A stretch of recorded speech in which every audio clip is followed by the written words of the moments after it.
The National Association of Nigerian Students has threatened to mobilize protests to disrupt academic activities on campuses across the Southwest if student union governments are not reinstated in certain institutions in the region. That's within the next 2 weeks. We have details in this report. Leadership of the students in the Southwest addressed journalists on some various issues affecting them in some universities and polytechnics across the region. Among these issues are the increase in tuition fees and the disbandment of SUGs at institutions such as LAUTECH, UNILAG, Federal Polytechnic Ede, and the Osun State Polytechnic Ire.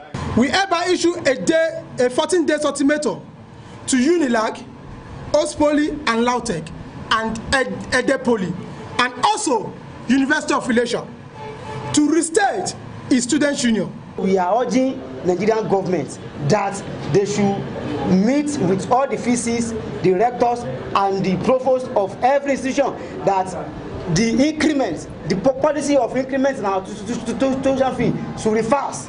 They emphasize the need for students in private institutions to benefit from NELFund. It's part of our agitation now as well to agitate for them, to include the students of private institutions to the programs of NELFund. Elsewhere, the Vice Chancellor of Bowen University, Professor Jonathan Babalola, at this press conference said since NELFund is a social scheme designed to assist the underprivileged, it should not be restricted to students of public institutions alone. The NELFund one is a loan meant for Nigerians. So I believe anybody is in the private university and needs such loan should also be given. Since it's a loan that will be returned, that will be paid back on the long run, why do we discriminate against some?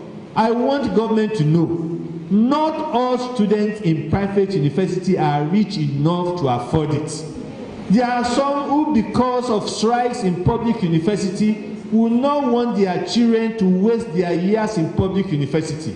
Professor Jonathan Babalola also urged the federal government to allow more time before implementing the 18-year age limit for university admission in Nigeria. I believe that even if such 18 will be implemented, there should be a moratorium of the number of years it takes people to get to university level before such will be implemented, and that is 12 years. So if that moratorium is not there, it will just be unfair. Additionally, he called on TEDFund to extend its grants to private higher institutions. Rafiu Hamid, TVC News, Iwo, Osun State.